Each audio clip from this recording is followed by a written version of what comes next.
প্রিয় বন্ধুরা, কেমন আছেন? আশা রাখি ভালো। আমরা সৃষ্টিকর্তার পরেই, সৃষ্টিকর্তা আল্লাহ পাকের পরেই আমরা যাদেরকে সবচেয়ে বেশি ভক্তি শ্রদ্ধা করি তারা হচ্ছে আলেম, ওলামা, মুফতি, মুহাদ্দিস, মাশায়েখ, অলি, আউলিয়া, পীর, গাউস, কুতুব, দরবেশ। তাই তো এই শ্রেণীর মানুষ যারা যারা দাড়ি রাখে, যারা টুপি পরে, যারা পাগড়ামি পরে, তাদেরকে মনে করি আমরা নবীর অনুসারী। কিন্তু এদের অধিকাংশই ভণ্ড, ধোঁকাবাজ।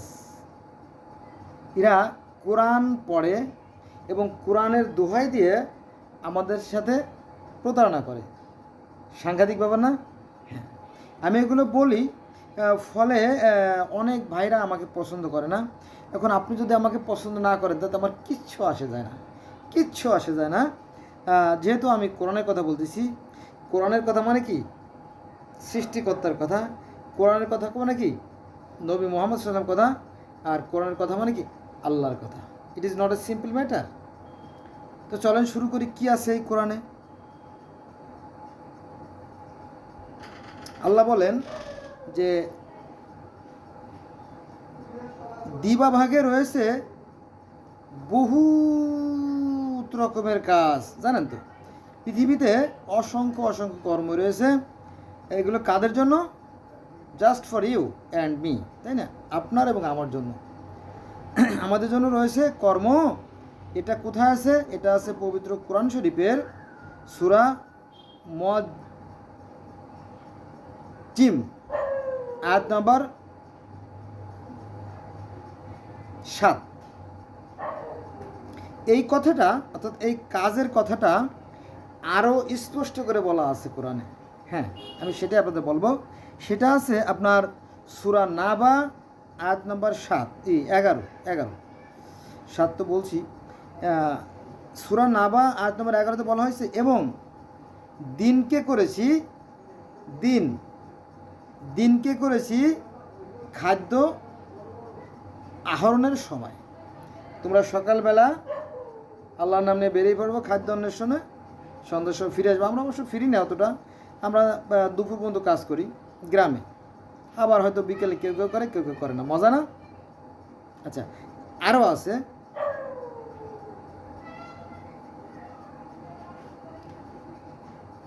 আমি সৃষ্টিকর্তা আল্লাহ বলতেছি, আমি মানুষকে শ্রম নির্ভর করে সৃষ্টি করেছি। এটা আছে সূরা বালাদ আয়াত নম্বর 4। তাহলে কয়টা আয়াত বললাম? 1 নম্বরে সূরা মুজাম্মিলের 7 নম্বর, 2 নম্বরে সূরা নাবার 11 নম্বর, এবং 3 নম্বরে সূরা বালাদের 4 নম্বর। আরও বলি, আর একটা কাজের কথা বলি। কর্মের জন্য বা কাজের জন্য তিনি দিয়েছেন দিন। এটা আছে আপনার সূরা ফুরকানের 47 নম্বর আয়াত। বোঝা গেছে? তাহলে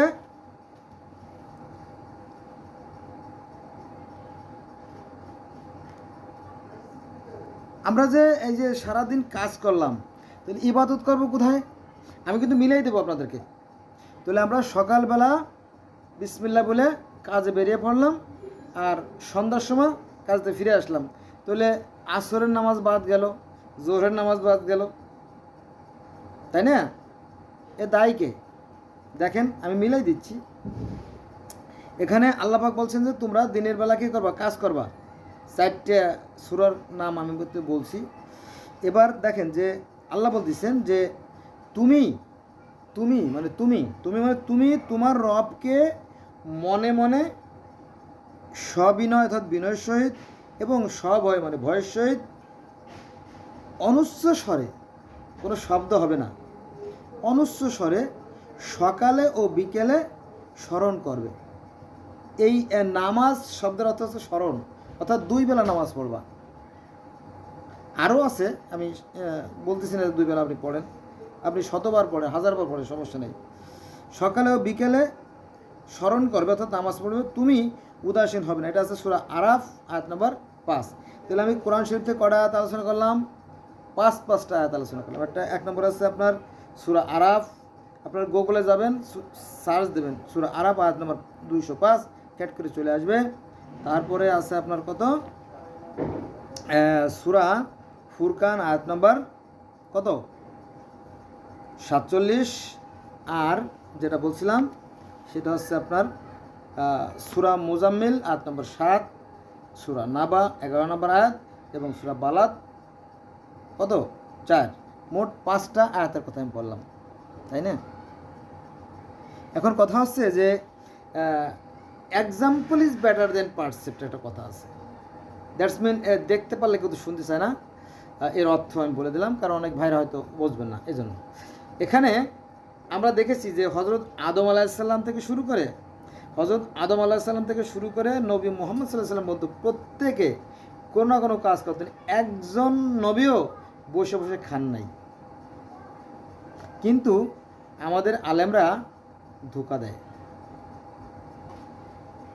এবং তারা ব্যবসা করে খায়, কিন্তু সাধারণ মানুষ কিন্তু চালাক হয়ে গেছে, তারা বুঝতে পারছে যে এরা ধোঁকাবাজ, অতএব কাজে কাজেই। সুতরাং দেখবেন যে আমাদের বাংলাদেশে যে 300 সাংসদ আছে, অর্থাৎ এমপি আছে, একজনও ভোট দেয় না, কেউ ভোট দেবেও না। যদি কাইটে কুটে নেয় তো সেটা আলাদা ব্যাপার, বোঝা গেছে বিষয়টা। হ্যাঁ, কাজ করতে হবে, কাজ করলে আমাদের কি শরীর ভালো থাকবে, মন ভালো থাকে, আর্থিক উন্নয়ন, অন্যান্য সব দিক থেকেই উন্নয়ন ঘটবে। এবং নবীরা কিন্তু তাই করতেন। কিন্তু আমাদের আলেমরা বাংলাদেশে যে 1 lakh, it is not a simple word, 1,20,000 মাদ্রাসা আছে। এই 1,20,000 মাদ্রাসায় আরও কত লক্ষ ছাত্র আছে, ছাত্রী আছে, আল্লাহ জানে, আর হুজুরা ভালো জানে, আমি বলতে পারবো না সঠিক সংখ্যা। এদেরকে ভিক্ষা শেখায়, ভিক্ষা। হ্যাঁ, দেখবেন বড় বড় শিল্পপতি, কোটিপতি, হ্যাঁ, এমপি, মন্ত্রী, ডিসি, সচিব, ইউনো টিউনো, বড় বড় ব্যবসায়ী, সবার কাছে ওরা যায়, খাতা নিয়ে। আমি বহু প্রমাণিত, ওরা যায়, যাওয়ার পরে ওদের পিছনে ওদের লোভ দেয় 72টা হুর, তারপরে স্বর্গের আরামায়, সেগুলো লোভনীয় অফার দিয়ে ওদের মাথাটা খেয়ে ফেলে। তখন অনেকে লোভে পড়িয়া দে বাবা যা।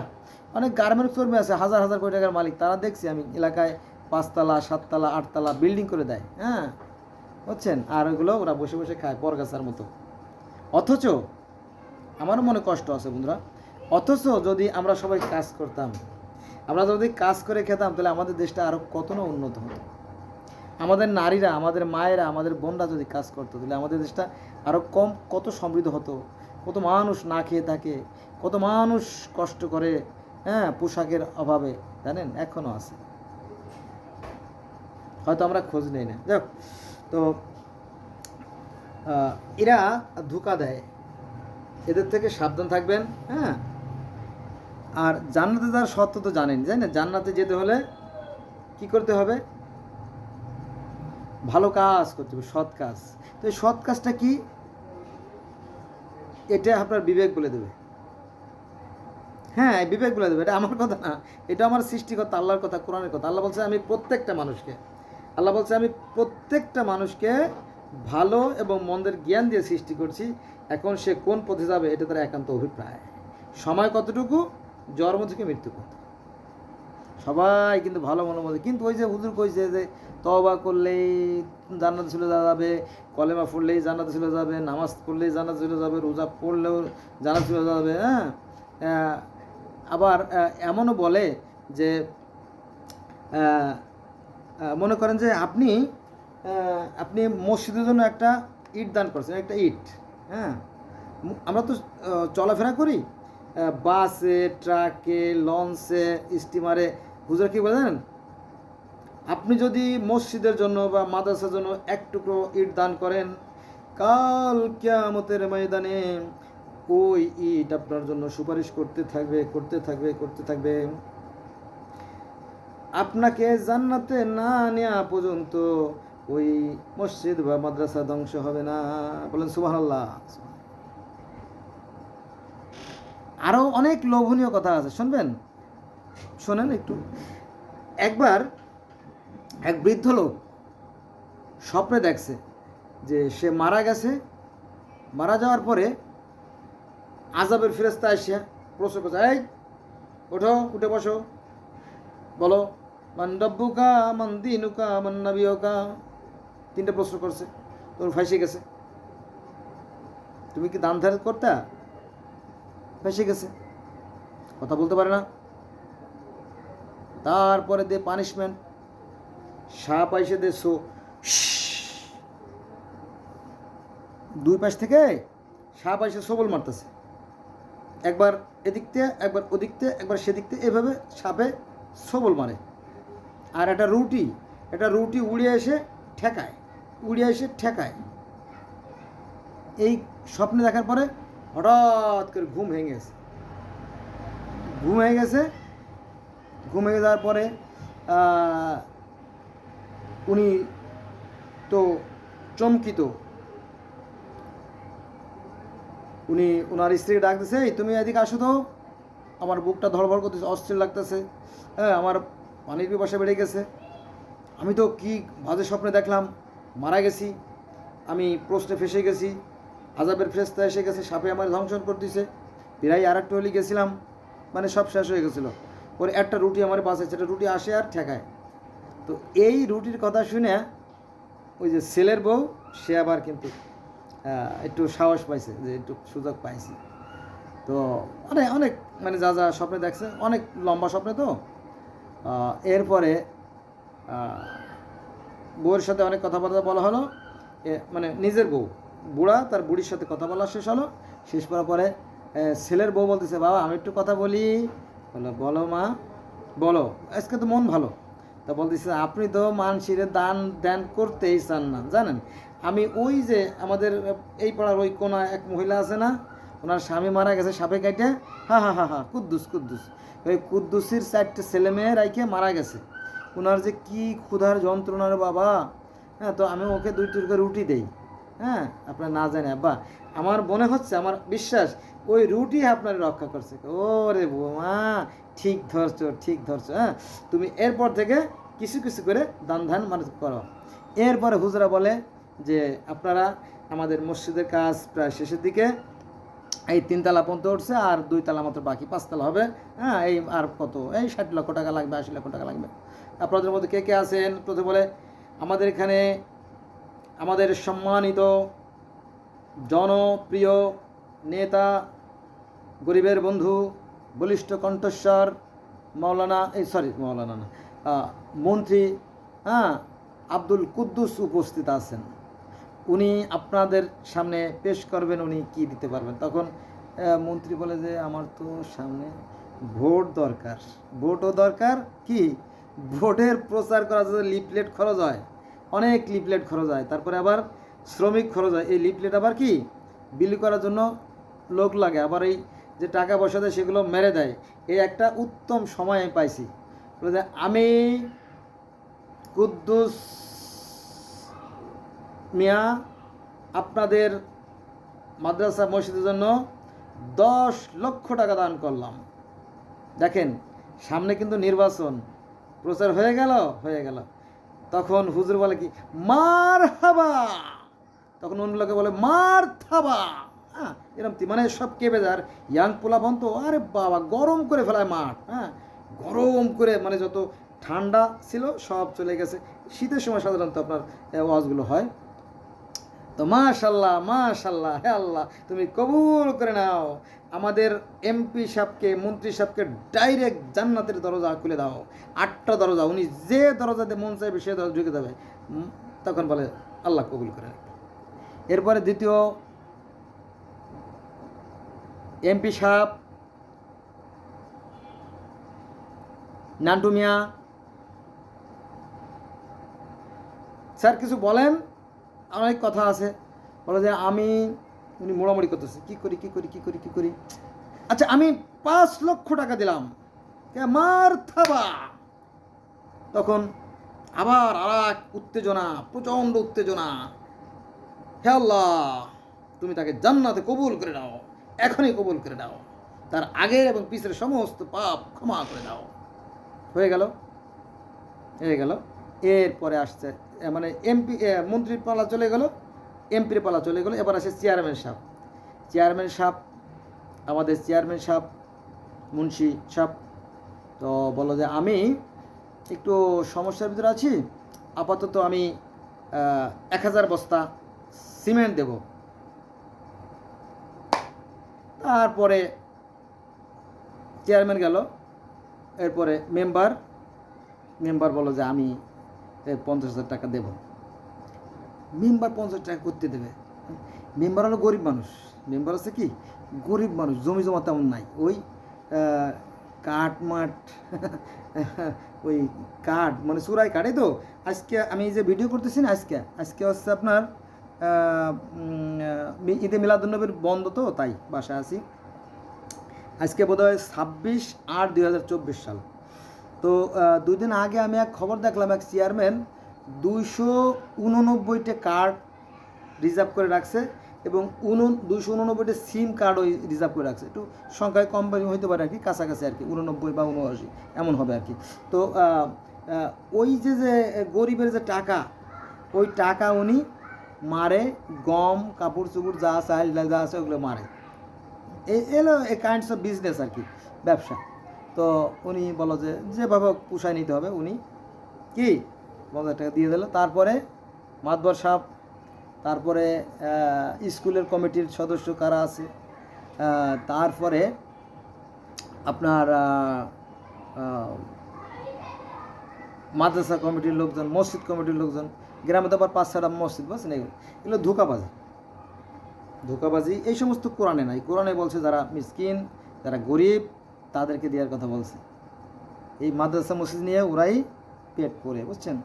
তো সাবধান থাকবেন এদের থেকে। এরা দেশটাকে আস্তে আস্তে পঙ্গু করে দিচ্ছে। হ্যাঁ, এটা খুবই ডেঞ্জারাস বিষয়। তবে সবাই খারাপ না, আমিও কিন্তু তাদের দলেরই একজন লোক। কারণ আমি 1990 সালে জিগরগাছা মানে যশোর, বৃহত্তম যশোরের এস বাকড়া থেকে আমি কারিয়ানা কোর্স করছি এবং 300 ছাত্রের মধ্যে 4 জন হাজিরা পুরস্কৃত হয়েছিল। তার মধ্যে আমি ছিলাম প্রথম ব্যক্তি। আমি আবুল বাশার, আমি ছিলাম হাজিরা পুরস্কারে ফার্স্ট। তারপরে আক্তারুজ্জামান নাম ছিল আমাদের ফরিদপুরে বোয়ালমারি বাড়িতে, আর ছিল আব্দুল ওহাব, নামগুলো মনে আছে। তার বাড়ি ছিল বাগেরহাট, কচুয়া, সম্ভবত কচুয়া অঞ্চলে, বাগেরহাটের মোল্লারহাট। আর চতুর্থ ব্যক্তি ছিল আরিফ হোসেন, আমার আরেকজন লোক ছিল, তার বাড়ি গোপালগঞ্জ, আমার বাড়ি গোপালগঞ্জ। তো এই হলো বিষয়, বুঝছেন। তারপরে ইসলামিক মাস্টার্স করছি। এটা বড় কথা না, মাস্টার্স করতে তো কয়দিন পড়লে, 3 মাস পড়লেই পাস। কিন্তু আমি 35 বছর ধরে রিসার্চ করে আসছি, বুঝছেন। এই ধর্ম এর অধিকাংশই ধোঁকাবাজি ব্যবসা। পৃথিবীতে যে 4300 ধর্ম আছে, সবাই একজন নিরাকার, সেই সৃষ্টিকর্তায় মানে। বুঝা গেছে বিষয়টা? এমনকি বিজ্ঞানীরাও সৃষ্টিকর্তায় মানে। তারা বলে কি যে এই যে বিশ্ব ব্রহ্মাণ্ড সুশৃঙ্খল এবং সুনিয়ন্ত্রিতভাবে পরিচালিত হচ্ছে, নিঃসন্দেহে এর পিছনে একটা শক্তি আছে। সেই শক্তিকে পৃথিবীর বিভিন্ন মানুষ বিভিন্ন ভাষায় বিভিন্ন নামে ডাকে। এমনকি আমাদের সবচেয়ে বড় যে এন্টি গ্রুপ বা হিন্দু যারা মূর্তি পূজা করে, তাদের যে মূল গ্রন্থ বেদ, সেখানেও কিন্তু ঈশ্বর নিরাকার, জ্যোতিময়, অশরীরী এবং জন্মমৃত রহিত বেদে, এবং গীতায়ও তাই। গীতায় অর্জুনের সাথে শ্রীকৃষ্ণের যে সমস্ত কথাবার্তা হয়েছিল 18 দিন, অর্থাৎ কুরুক্ষেত্র যুদ্ধ হয়েছিল 18 দিন, ওই 18 দিনের যে 18টা পর্ব নিয়ে হয়েছে ভগবদ্গীতা। সেখানে অর্জুন শ্রীকৃষ্ণ বলিলেন যে আমি ঈশ্বরের যে রূপ সেটা দেখতে চাই। তখন শ্রীকৃষ্ণ বলিলেন না, ইট is not possible, it is a possible thing, because it is not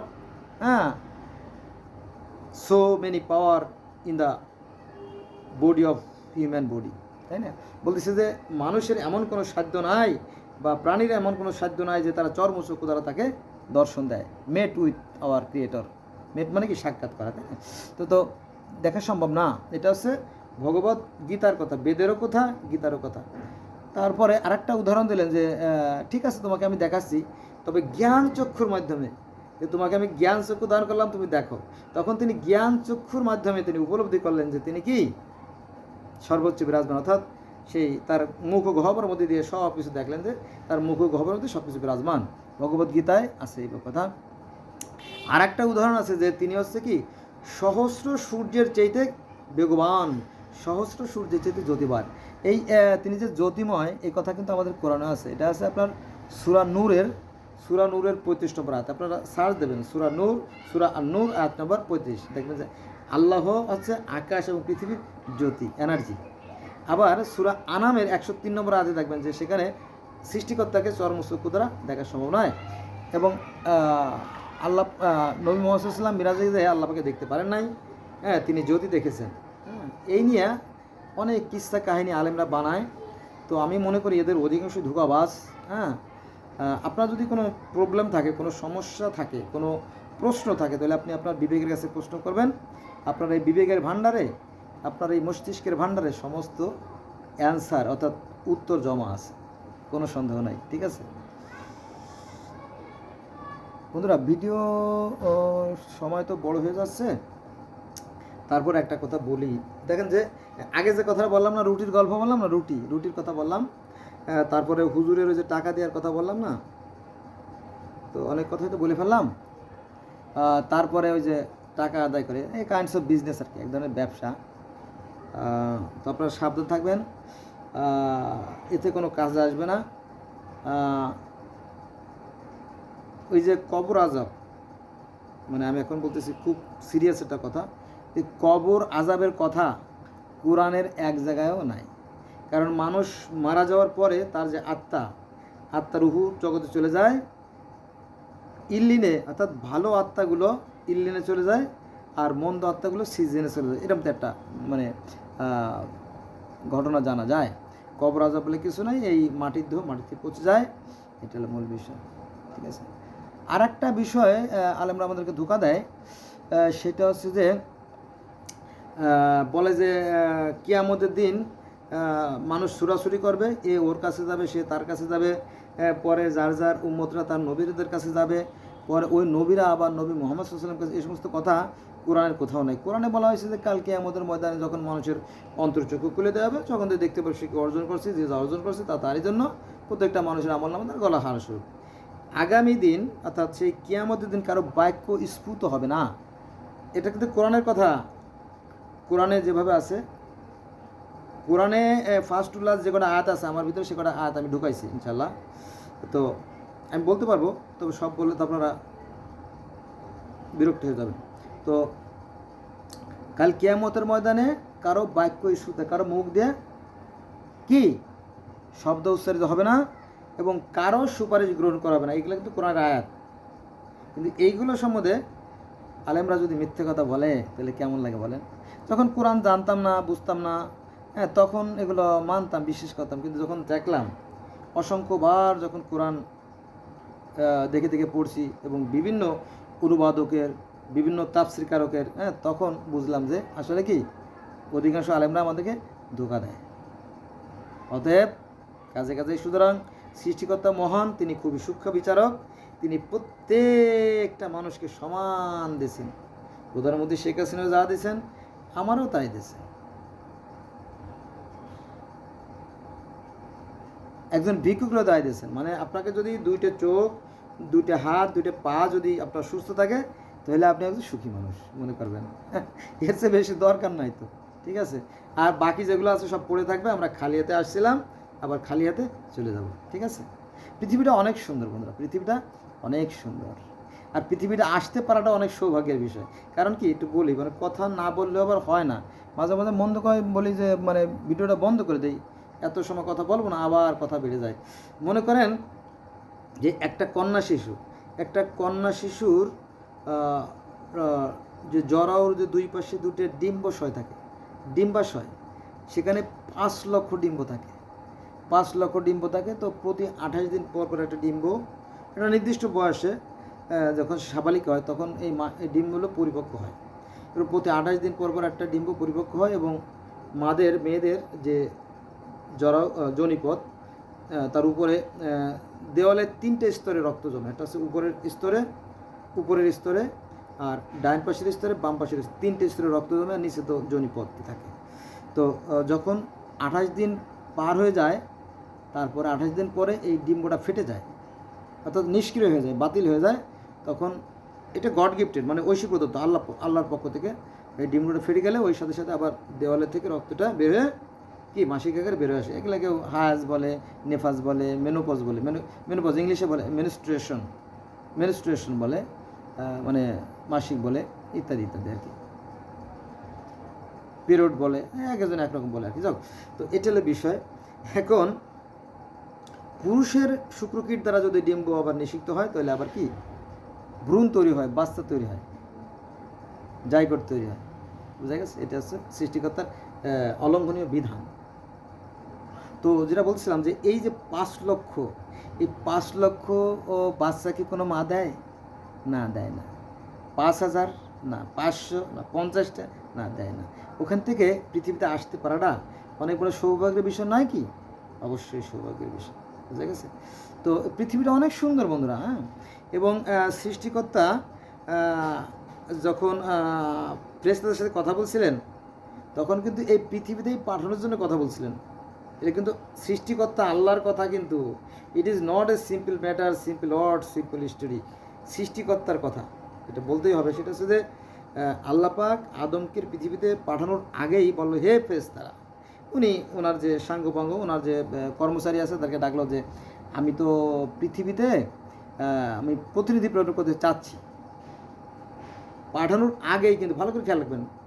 তো বলো যে আপনি কি তথায়, নট হেয়ার বাট দেয়ার, আপনি কি তথায় এমন কাউকে পাঠাচ্ছেন যারা রক্তারক্তি করবে? তখন বললো যে না, আমি ওরমতি যারা রক্তারক্তি করে ওরমতি কিছু করবো না, আমি আরও আপডেট, আরও লেটেস্ট, আরও উন্নত মানের করে ডিজিটাল পদ্ধতিতে একটা প্রাণী সৃষ্টি করবো, যার নাম হবে মানুষ। খুব ভালো কথা। আল্লাহ বলেন যে আমি যা জানি তোমরা তা জানো না। খুব ভালো কথা। তখন জ্ঞান দেওয়া হলো কাকে? আদমকে জ্ঞান দেওয়া হলো। জ্ঞান পরে আসি। তারপরে ফেরেশতাদের বললো যে তোমরা মাটি নিয়ে এসো, মাটি দিয়ে মানুষ তৈরি করো। তারপরে মাটি দিয়ে মানুষ তৈরি করা হলো। মানুষ তৈরি করার পরে তারপরে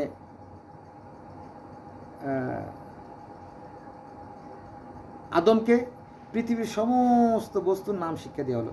এই যে আদমকে যে পৃথিবীর সমস্ত বস্তুর নাম শিক্ষা দিলে, কথা কিন্তু কোরআনে আছে, কোরআন থেকে আমি বলতেছি। তো আদমকে সমস্ত বস্তুর নাম শিক্ষা দেওয়ার পরে ফেরেশতা আল্লাহ একটু আবার, আল্লাহ কিন্তু রসিক, আল্লাহ ফেরেশতা আল্লাহ ফেরেশতারা বলো, জি আল্লাহ, তোমরা এই যে পৃথিবীতে যে সমস্ত বস্তু আছে এদের নাম বলে দাও তো। তা বলো যে আমরা কীভাবে নাম বলবো, কার নাম কি আমরা কি জানি? এটা তো আপনি ভালো জানেন। তখন আল্লাহ আবার আদমকে বলে, আদম বলে, জি, তুমি এই সমস্ত বস্তুর নাম বলে দাও তো। তখন আদম পৃথিবীর সমস্ত বস্তুর নাম বলে দিল। তার মানে কি, এই আদমকে সৃষ্টি করার আগেই আল্লাহ বলছিল যে আমি পৃথিবীতে আদম সৃষ্টি করতে যাচ্ছি। একটা পয়েন্ট। নাম্বার 2 পয়েন্ট, যে মাটি, পৃথিবী থেকে মাটি নেওয়া হলো, 2টে পয়েন্ট। এবং সমস্ত বস্তুর নাম শিখিয়ে দিল, 3টে পয়েন্ট। এগুলো প্রমাণ করে যে আবার 8টা পয়েন্ট আছে যে ফেরেশতারা বলছিল আপনি কি সেইখানে, মানে তথায় ওনারা অর্থাৎ আল্লাহ পাক এবং ফেরেশতারা জান্নাতের জগতে বা সেই বেস্তে কথা বলতেছিল, আর কাজটা হবে কোথায়? পৃথিবীতে। এটাও প্রমাণ করে যে আসলে আদমকে পৃথিবীতে পাঠানোর কথা বলা হয়েছিল, আর পৃথিবীটা এই জান্নাতটা পৃথিবীতেই ছিল, এরকম তো প্রমাণ করে। আবার কিয়ামত কিন্তু হবে সেই শাম দেশে, সেই ইরাক, মিশর, তুরস্ক, ওই অঞ্চলেই সেই কিয়ামত সংঘটিত হবে। এবং সেখানে জান্নাত প্রকাশিত হবে, দোজককে প্রকাশিত করা হবে, তাও কোরআনে আছে। এই যে দোজককে প্রকাশিত, এই কথাও কোরআনে আছে কিন্তু, বুঝছেন? তো আসলে পৃথিবীটা অনেক সুন্দর, অনেক স্বর্গীয়, কিন্তু কিছু দুষ্ট লোক এর কারণে পৃথিবীটা কি নরকে পরিণত করছে। এখন যারা এই সুন্দর পৃথিবীটাকে অসুন্দর করে ফেলছে, তাদের রেজাল্ট কি ভালো হবে মনে হয়? কখনোই না, impossible thing. So let's go, we shall never call for the religion and we shall think Almighty creator. তো বন্ধুরা, যেমন কর্ম তেমন ফল, না মানিস তো করে দেখ, ব্যস্ত সত্য দোদক সত্য, না মানিস তো মনে দেখ। আজকে এই পর্যন্ত রইল। আমার অন্য ভিডিও দেখার জন্য আপনাদের প্রতি আমার অনুরোধ রইল। আল্লাহ হাফেজ।